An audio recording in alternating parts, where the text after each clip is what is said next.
Welcome into Game Night Live Rewind. Dusty Litster, Dane Stewart is always presented by Heidemann Associates, brought to you by the Utah National Guard, and we're outfitted by Black Clover. And we're going to talk about some mental toughness in this one from RJ Performance Group because, Dane, we get a chance to talk to the hero of the 5A Girls State Championship game, Lauryn Deede.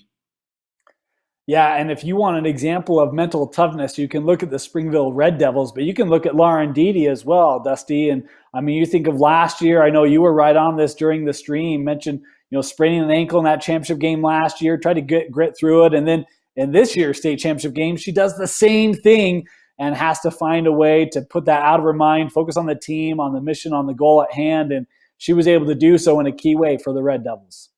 Well, let's bring her in. She hit the shot, made the play that brought home a 5A state championship. Lauryn Deede. Lauryn, what have the last 3 days been like for you? To be honest, I have not slept really since the game. I just it keeps me up at night. I think about it all the time. It's just crazy. Lauryn, that's awesome. I would love to understand from your perspective, what was it like? Because we saw in that championship game, you kind of tweaked your ankle in the first quarter, took a while for it to feel like you maybe were able to get comfortable on it again. And then the fourth, you absolutely exploded. Had a huge fourth quarter, obviously the game winner. But what was that like for you trying to deal with that injury and trying to get that out of your mind, knowing that, you were going to need to step up to help this team win a state championship? I mean, it hurt, but I had to put it aside for the team. I mean, it's not a thing I can't handle, but I mean, my team's more important to me. And so is that game.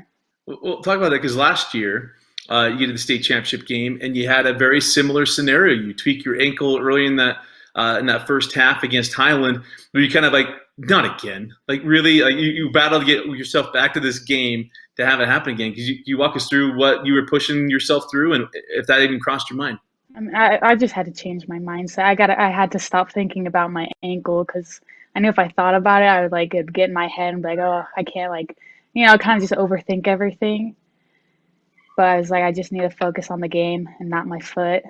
Lauryn, I'd love to understand, because it's now 2 years in a row where the high-flying Lehigh Pioneers are coming in and they run into Springville. And I don't know what is in the water down there, but you guys have the magic recipe for dealing with the Pioneers. How much confidence did you guys gain from that matchup last year? And was there anything that you tried to do a little bit differently this year in going against them again in the semifinal? Honestly, I think we had the same game plan for it. Everyone just had to guard their own. I mean, the twins, they're amazing. They really are. But our defense is pretty amazing too. But I think we all just stuck to the game plan.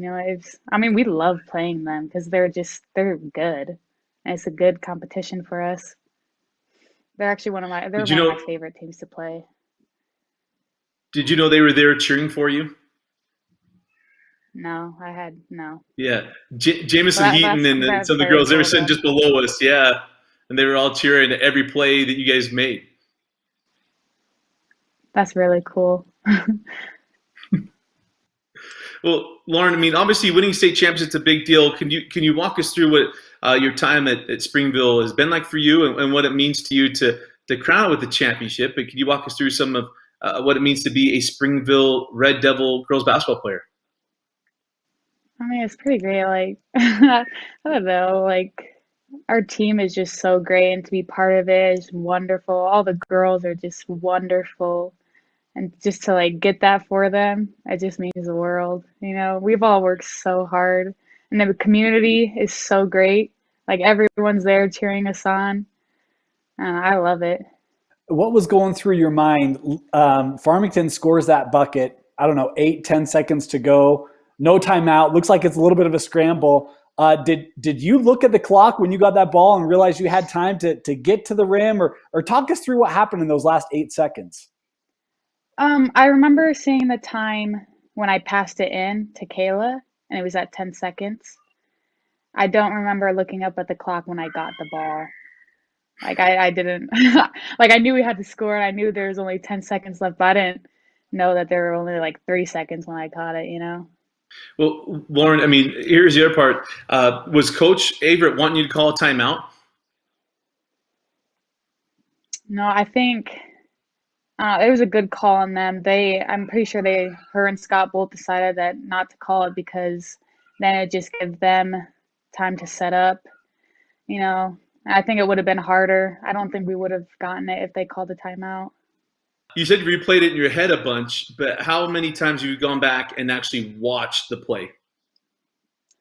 I've seen it a couple times. I've seen it a lot. It's, I mean, yeah, I don't know. It's honestly when I think about it, it's like that's pretty unbelievable. I It's don't the think it's big really hit me yet. Lauren, how much sweeter was the locker room afterwards, knowing you guys were so close last year, having lost in that state championship game? What was the feeling like afterwards, where this year you guys were able to finish it? It was so great. Everyone was just freaking out. I mean, uh, to think if we would have lost, I don't think I could handle going into the locker room with everyone. Oh, it was great. Well, Lauren, we're so happy for you. It was so much fun to be able to cover the last couple of years. We do have our awards video coming up in a couple of weeks. I'm sure we'll be reaching back out to you then. But it's been such a pleasure to watch you and just watch you push through. I know we talked after that game, and it was awesome to watch you push through because I remember what happened last year, and to see you be able to not only get over the hump and win the game, but to push through that ankle. But congratulations, and thanks for jumping on with us. Thank you. You know, it's so awesome because you see someone who's so competitive on the floor, but she is so sweet, so soft-spoken, so deferent in Lauryn Deede, and everything that we thought that we would expect from her, at least from me anyway, talking to her today, it just totally reaffirms just the absolute warrior that Lauryn Deede is, and that she was worried about her team. She worried about just pushing forward. Yeah, and I mean, I mentioned on the stream, we were great to have Coach Amy DeRay from Timpview with us in the semifinal, and she talked about how much she loved the way that Lauryn Deede played. And this whole Springville Red Devil team, Dusty, is a team where they all just play their roles. They understand there's a certain style that Coach Averitt wants them to play that is Springville basketball, and that style has had a lot of success over the years. And that doesn't happen unless everybody buys into the system and goes out and executes it at a really high level for 32 minutes. And you look at this girls' championship, and I mean, Springville was able to execute that style again. But in the second half, Farmington makes this big push. They hit the game winner with 10 seconds left. And it was that confidence and that experience and that calmness, I would say, that allows Lauryn Deede to make that play. I mean, she mentioned that she didn't look at the clock, right? She just knew that she had to get a shot up. And she was able to identify that she had some room in front of her and was able to put in the game-winning bucket as the horn sounded. And, that doesn't happen if you get frazzled and if you don't have that opportunity to rely on that experience where you've been there and you can trust the system, you can trust your teammates, you can trust your coach to put you in the right position. And everything came together for the Springville Red Devils as they were able to win the state championship here in 2021. She said she hasn't slept much for the last 3 days. I've watched that clip probably 400 times because it's just so much fun. Dane and I talked about the 2006 state tournament was the first state tournament we covered, and it was Brett Somerville at the horn.